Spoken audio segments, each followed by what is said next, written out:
आइए आज हम बात करते हैं लाइट चैप्टर के दूसरे अध्याय में। अध्याय नहीं कहिए उसको, दूसरे पार्ट में, क्योंकि हमने छोटे छोटे टुकड़ों में जो है लाइट दशम वर्ग के लाइट फिजिक्स का जो प्रकाश चैप्टर है उस पर हम लोग चर्चा किए थे। पिछली कक्षाओं में आप लोगों ने सीखा कि आत्मदीप्त वस्तु क्या है, प्रदीप्त वस्तु क्या है, परभाषा का पारदर्शी पदार्थ इत्यादि चीजों को आप लोगों ने अच्छी तरह से समझा। तो अब आज के इस कक्षा में हम लोग जो बात करेंगे वह बात करेंगे प्रतिबिंब पे। प्रतिबिंब जिसको कि हम लोग इमेज बोलते हैं। इमेज जब आप वीडियो को देखते होंगे तो उस क्रम में देखने के बाद देखते देखते आप उसे कुछ महत्वपूर्ण बिंदुओं को जो है पॉज करके उसे आप कॉपी में लिखेंगे तो उसमें आपके ज्ञान में कुछ ज़्यादा इजाफा होगा। और बाद में जब आप उसका रिवीजन करेंगे ऑफलाइन मोड में तब आप और भी अपने ज्ञान को बढ़ाने में और जो टॉपिक है उस पर आपका कॉन्सेप्ट बढ़ेगा। तो इमेज के बारे में सबसे पहले हम लोग जानेंगे इसकी परिभाषा को हम जानते हैं। इसका जो क्या है, प्रतिबिंब किसे कहते हैं। ये प्रतिबिंब किसे कहते हैं? जब प्रकाश की किरणें जो होती है अपवर्तन या परावर्तन के बाद जिस बिंदु पर कटती है या कटती हुई मालूम पड़ती है, उस बिंदु को, उस वस्तु का हम प्रतिबिंब कहते हैं। इसे फिर से आप समझने की कोशिश कीजिए कि जब प्रकाश गमन की दिशा में या प्रकाश अपवर्तन या परावर्तन के बाद जिस बिंदु पर मिलती है, मिलने को हम एक शब्द में कहते हैं संसृत। जब मिलती है तो उसको हम संसृत भी कहते हैं। संसृत, इसको हम लोग अंग्रेजी में कहते हैं कन्वर्ज। मिलती है या मिलती हुई प्रतीत होती है तो मिलती हुई प्रतीत को हम कहते हैं अपसृत। अपसृत, इसको इंग्लिश में हम लोग बोलते हैं रिवर्स, डाइवर्स। तो गौर कीजिए, परावर्तन के बाद, अपवर्तन या परावर्तन के बाद जब प्रकाश की किरणें आई, किसी बिंदु से टकराई, परावर्तन हुई या अपवर्तन हुई, उसके बाद जिस बिंदु पर कटती है या कटती हुई मालूम पड़ती है, कटती हुई या संसृत होती हुई या कन्वर्ज होती हुई मालूम पड़ती है या अपसृत यानी कि डेवर, या आप कंफर्म नहीं उसको आपको दिखेगा लेकिन वह प्रतिबिंब कहलाएगा। एक वाक्य में आप कह सकते हैं जब प्रकाश की किरणें परावर्तन या अपवर्तन के बाद कटती हुई यानी संसृत होती हुई या कटती हुई मालूम पड़ती है, अर्थात अपसृत होती हुई मालूम पड़ती है, उसे बिंदु को, उस वस्तु का हम प्रतिबिंब कहते हैं। अब देखिए ये जो प्रतिबिंब है, इस प्रतिबिंब को दो भागों में कहा गया कि प्रतिबिंब दो प्रकार के होते हैं। ठीक है, पहला वास्तविक प्रतिबिंब और दूसरे को कहते हैं काल्पनिक प्रतिबिंब। प्रतिबिंब, वास्तविक प्रतिबिंब को कहते हैं रियल इमेज और काल्पनिक प्रतिबिंब को कहते हैं वर्चुअल इमेज। आइए हम इन दो प्रकार के प्रतिबिंबों को जानते हैं और ये दोनों प्रतिबिंब जो है आप आसान भाषा में जो है आप अभी तुरंत समझ लेंगे दोनों में क्या डिफरेंसेज है, उनको भी आप अभी के अभी आप तुरंत समझ सकते हैं। तो वास्तविक देखिए, इसी में परिभाषा शब्द में ही कुछ ना कुछ परिभाषा अंशतः या अधिकतः छुपा होता है। तो वास्तविक का मतलब, वास्तविक मतलब हुआ कि जब आप देख लिए कि वह कटा आपके समक्ष, मालूम पड़ने वाली बात नहीं, फार डिस्टेंस पे नहीं, वर्तमान में आपके समक्ष यानी कि प्रकाश की किरणें जो है परावर्तन या अपवर्तन के बाद जिस बिंदु पर कटती है उसे हम क्या कहते हैं, या मिलती है, उस बिंदु को हम वास्तविक प्रतिबिंब कहते हैं। ठीक काल्पनिक प्रतिबिंब वर्चुअल इमेज जो है ठीक इसके अपोजिट जाएगा, कि जिसको कि आप कटती हुई मालूम पड़ेगी आपको, आप ये नहीं देखेंगे कि वहां कट रहा है, ठीक है, वो कटती हुई मालूम पड़ती है। अक्सर ये समतल दर्पण में देखा जाता है, हमें इसको चित्र के माध्यम से भी हम आपको बताते हैं। सपोज कीजिए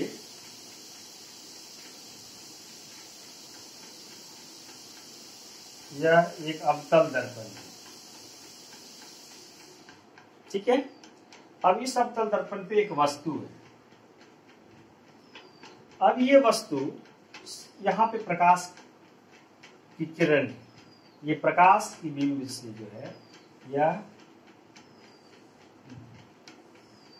सपोज कीजिए 3 रेज निकला, फिर यहां से यह परावर्तित होके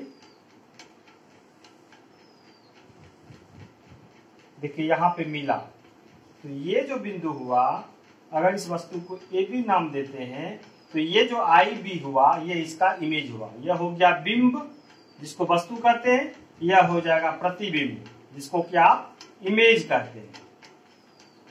समझ में आ रही बात, कि जब जहां पर बिंदुएं मिलेगी अपवर्तन या परावर्तन के बाद, तो जब अपवर्तन या परावर्तन के बाद जिस बिंदु पर मिलेगी सभी रेखाएं प्रकाश की किरणें, तो वह बिंदु उस वस्तु का प्रतिबिंब कहलाएगा।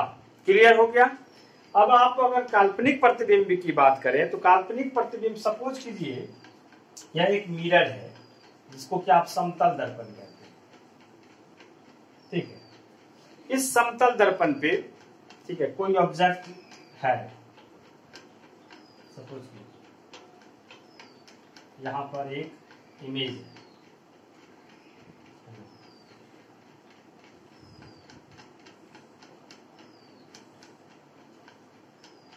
इससे 4 किरणें निकली, सपोज कीजिए इससे 4 किरणें निकली। अब जो है ये किरणें जो है रिफ्लेक्ट होंगी, रिफ्लेक्ट होकर के जिस बिंदु पर आपको मिलेगी, है ना, वो या मिलती हुई प्रतिबिंब दर्पण के पीछे, हमेशा काल्पनिक प्रतिबिंब दर्पण के पीछे बनेगा, जब यहाँ पर मिलती हुई प्रतीत होगी यह इसका काल्पनिक प्रतिबिंब कहलाएगा। तो प्रतिबिंब के कॉन्सेप्ट को आप समझे, जिसमें आपने देखा वास्तविक प्रतिबिंब जो कि रियल इमेज के नाम से जाना जाता है, यह इसमें प्रकाश के अपवर्तन या परावर्तन के बाद जिस बिंदु पर कटती है या कटती हुई मालूम पड़ती है उसे हम प्रतिबिंब कहेंगे। वास्तविक में जब कटती हुई आप देखेंगे तो वह वास्तविक प्रतिबिंब कहलाएगा, और जब कटती हुई मालूम पड़ेगी आपको तो वह काल्पनिक प्रतिबिंब कहलाएगा। जो मैंने महत्वपूर्ण फैक्ट्स लिए हैं, तो इसको आप कह सकते हैं कि वास्तविक प्रतिबिंब जो है, जो वास्तविक कटान से बनता है, आप इसको कह सकते हैं कि वास्तविक कटान से जो बने, वास्तविक कटान, और यह जो है काल्पनिक कटान, यानी कि आपको प्रतीत होगा कि सामने में कहीं पे दूर वह कट रहा है, इसको हम काल्पनिक कटान बोलेंगे। तो वास्तविक प्रतिबिंब और काल्पनिक प्रतिबिंब, ये आपको अगर आप आंखों से यहां से देखेंगे, ठीक है, तो आपको दूर से जो है लगेगा कि वहां पर वो कट रहा है, इसलिए इसे काल्पनिक प्रतिबिंब कहते हैं। अब देखिए, अगर हम इस दोनों में डिफरेंसेस की चर्चा करें, दोनों में डिफरेंस की बात करें, तो अक्सर एग्जाम में पूछा जाने वाला यह प्रश्न है कि what is difference between real image and virtual image. तो दोनों की अगर बात करें, तो अगर आप इसको एक चार्ट बना के देखें तो आप आसानी से इसको समझ सकते हैं।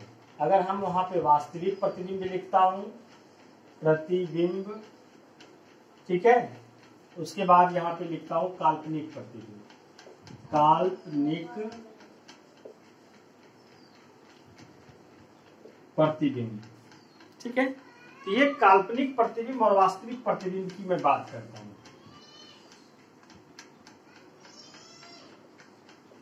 प्रतिबिंब की मैं बात कर रहा हूं। तो पहला देखिए कि अंतर का जो पहला इसका अंतर है वह है, आप यही देंगे उसमें कि वास्तविक प्रतिबिंब वास्तविक कटान से बनता है और काल्पनिक प्रतिबिंब काल्पनिक कटान से बनता है। समझ में आ गई बात? वास्तविक प्रतिबिंब वास्तविक कटान से बनता है और काल्पनिक प्रतिबिंब काल्पनिक कटान से बनता है।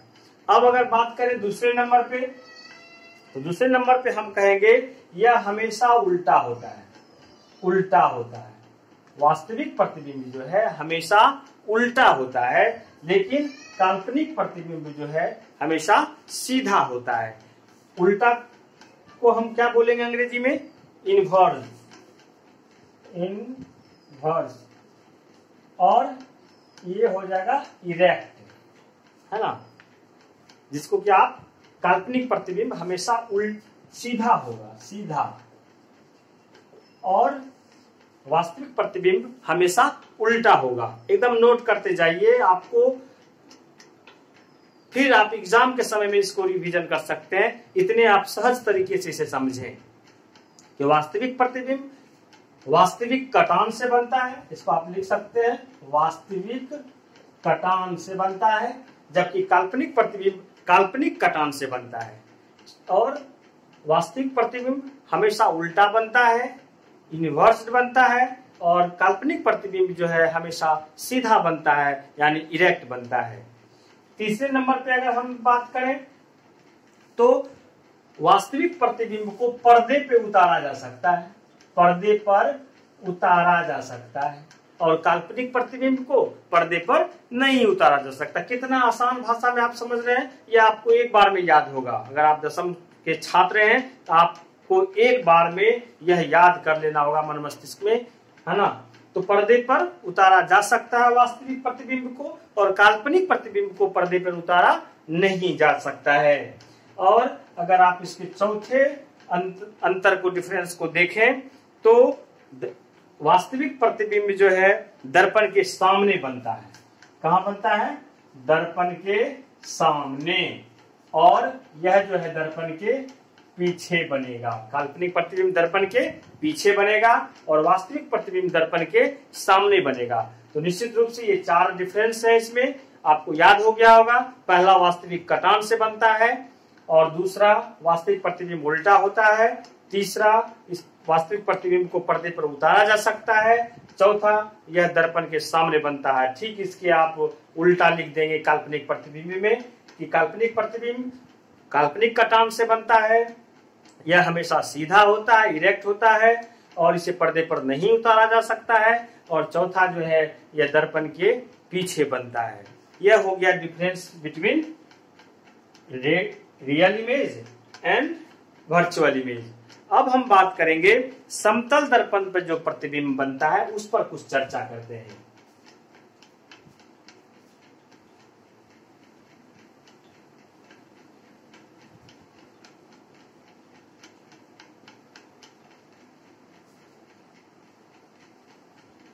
इस समतल दर्पण पे जो प्रतिबिंब बनता है उस पर हम चर्चा करें, जिस पर कि आपने पिछली कक्षा में देखा था कि प्रकाश के परावर्तन के 2 नियम।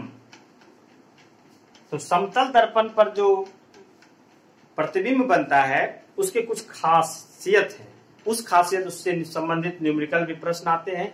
आप अगर थोड़ा सा ध्यान अगर देंगे तो वह सारे वस्तुनिष्ठ प्रश्न जो आपको विभिन्न पॉलिटेक्निक एग्जाम में, ITI एग्जाम में, जो विभिन्न मैट्रिक और इंटर स्तरीय एग्जाम होते हैं, अगर उसमें न्यूमेरिकल प्रश्न आता है आप उसको फेस कर सकते हैं और 100% सही बना के आ सकते हैं, क्योंकि आपको उसका बेस और फॉर्मूलाज ही ज्ञात हो जाएगा। तो आइए तो हम बात करते हैं समतल दर्पण के प्रतिबिंब का कैरेक्टरिस्टिक्स जो होगा।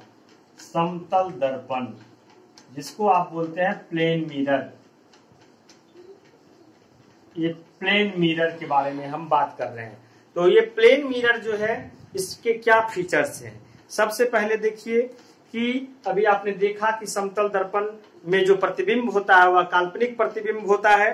पहला यह काल्पनिक प्रतिबिंब होता है, समतल दर्पण द्वारा जो बना प्रतिबिंब होता है काल्पनिक होता है। उसके बाद देखिए इसे पर्दे पर नहीं उतारा जा सकता है, यह प्रतिबिंब हमेशा जो है सीधा होता है। उसके बाद जो है वस्तु के समान आकार का होता है। अगर वस्तु की ऊंचाई 5 cm है तो समतल दर्पण में जो प्रतिबिंब बनेगा वह ऊंचाई भी 5 cm की होगी। अगर दर्पण से यह 3 मीटर की दूरी पर है तो इसका इमेज भी जो है यह 3 मीटर की दूरी पर बनेगा। यह समतल दर्पण के प्रतिबिंब की खासियत है। समान ऊंचाई, समान दूरी। दर्पण के सामने आप जितने मीटर की दूरी पर रहेंगे, दर्पण के पीछे भी प्रतिबिंब उतने मीटर पीछे, दर्पण के अंदर जो कर सकते हैं आप उतने मीटर की दूरी पर बनेगा। अगर आप 5 फीट के हैं तो आपका इमेज भी 5 फीट का बनेगा। अगर आप 7 फीट के हैं तो आपका प्रतिबिंब भी 7 फीट का बनेगा। अब दूसरा बात जो कि बहुत ही महत्वपूर्ण है इसमें, वह है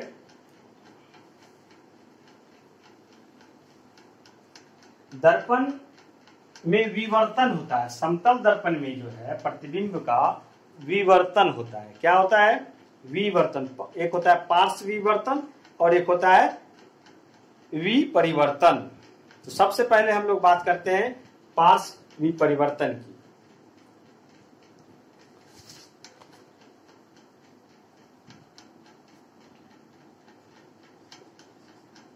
ये पार्श्व विपरिवर्तन, लेटरल इन्वर्सन,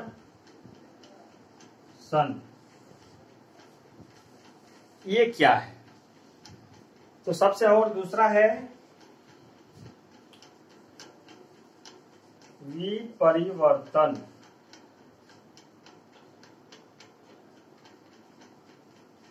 इन्वर्सन।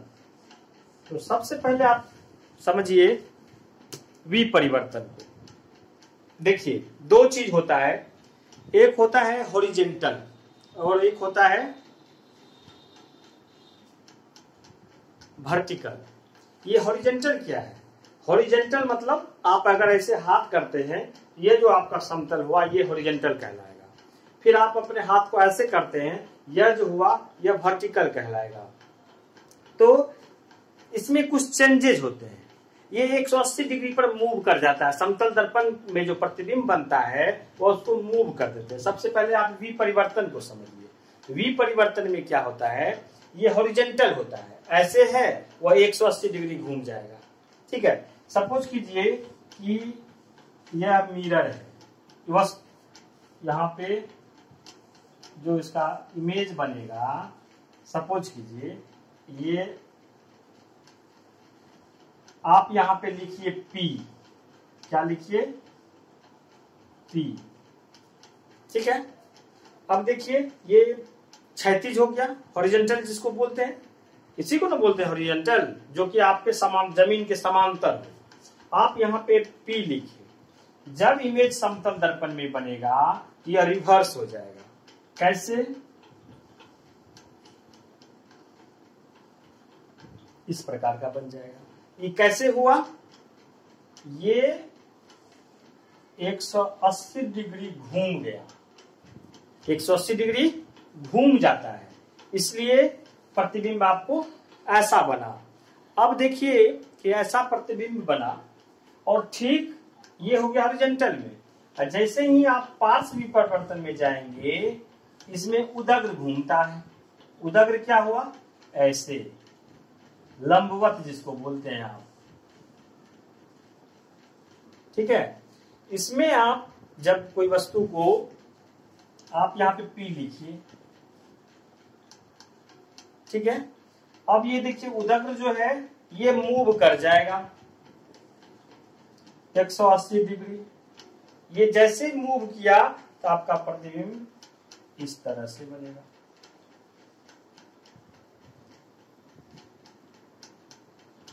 ठीक है। ये वर्टिकल में घूम गया और एक हॉरिजेंटल में घूम गया। आप इसको लिख सकते हैं क्षैतिज। क्षैतिज। और ये कहलाएगा उदग्र। क्या कहलाएगा? उदग्र।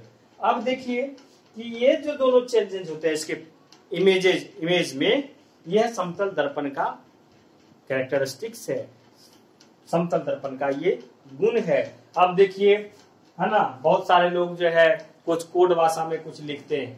अब जैसे कि मान के चलिए कि मैं लिख रहा हूं, आप इसको गौर कीजिएगा। जैसे देखिए, प्रिय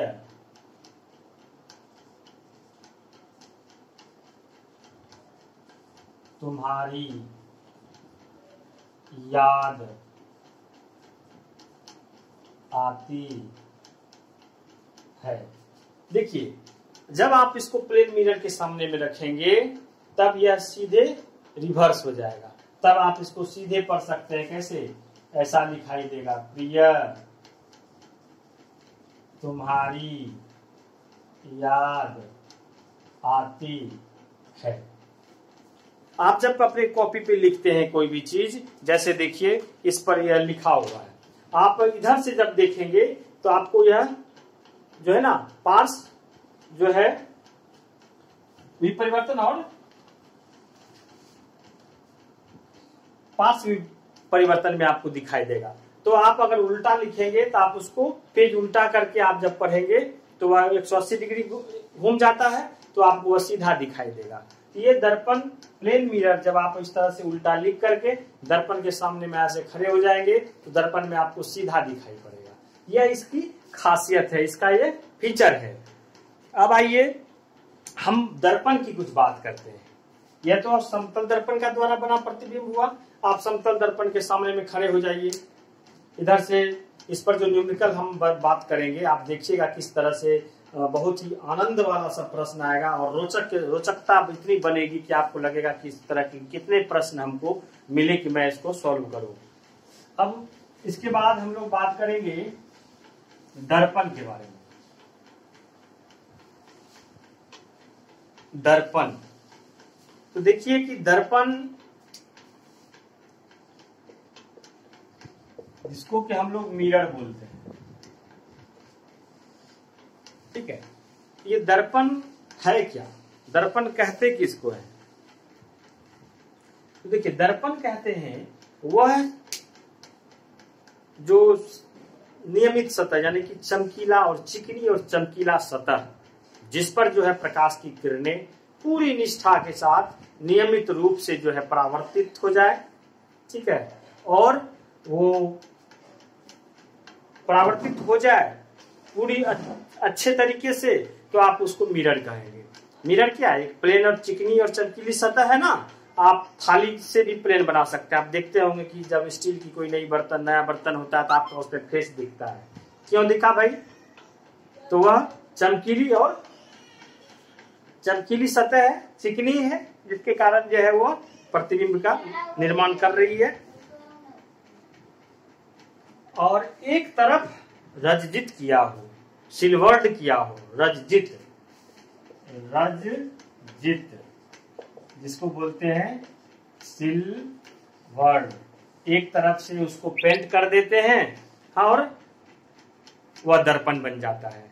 तो दर्पण के जो प्रकार हैं, ये दर्पण के प्रकार को समझिए।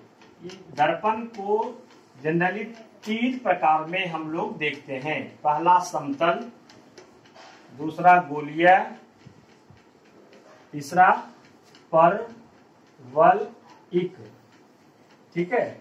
ये दर्पण होते हैं, समतल दर्पण, गोलीय दर्पण और परवलयिक दर्पण। समतल दर्पण को हम लोग प्लेन मिरर बोलते हैं। प्लेन मिरर, इसको बोलते हैं स्फेरिकल मिरर, और इसको बोलते हैं हम लोग पैराबोलिक मिरर। पैराबोलिक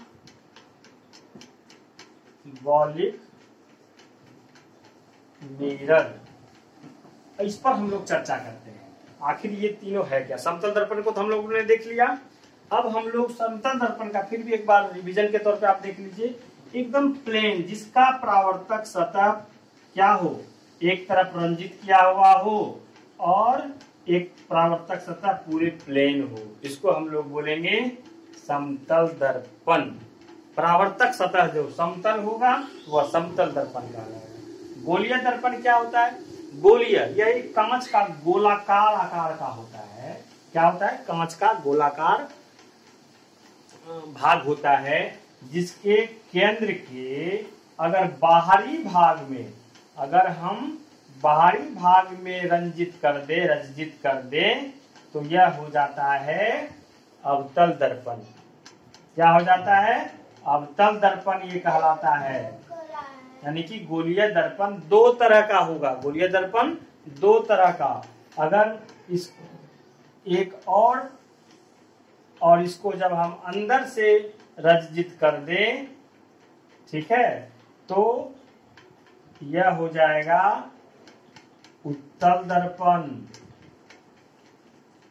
जो कि गोलीय दर्पण का ही भाग है, सिर्फ परावर्तक सतह बदला। अवतल दर्पण में क्या हुआ कि जिसका परावर्तक सतह धंसा हुआ है, जिसका परावर्तक सतह धंसा हुआ है उसे हम अवतल दर्पण कहेंगे, और जिसका परावर्तक सतह उभरा हुआ है उसे हम उत्तल दर्पण कहेंगे। क्लियर हो गया? बस एक ही ट्रिक से याद करना है। अवतल जिसका परावर्तक सतह धंसा हो, अंदर की तरफ से हो, और उत्तल दर्पण जिसका परावर्तक सतह उभरा हो, जो बाहर की तरफ हो।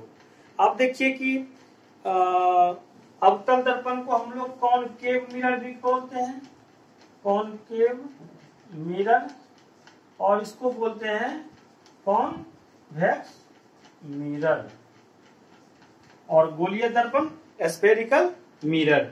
ये हो गया आपका गोलीय दर्पण। इस पर हम फिर बाद में चर्चा करेंगे अगले वीडियो में, या इसमें देखता हूं मैं कहां तक हो पाता है। और परवलयिक मिरर क्या होता है? यह जो होता है पूरा गोलाकार नहीं होता, इस प्रकार से होता है। या आप कहिए ना कि परवल के आकार को बीचे बीच भाग काट दीजिए। परवल जो है बहुत लंबा होता है, तो परवल को बीच काट करके वह परवलयिक मिरर बन जाता है। उतना इसके बारे में पढ़ना नहीं है। मेन जो हम लोग को समतल दर्पण पे आप लोगों ने कॉन्सेप्ट को देखा। अब गोलीय दर्पण में हम लोग अवतल और उत्तल दर्पण पे चर्चा जो करेंगे, इसको हम विस्तार से चर्चा करते हैं।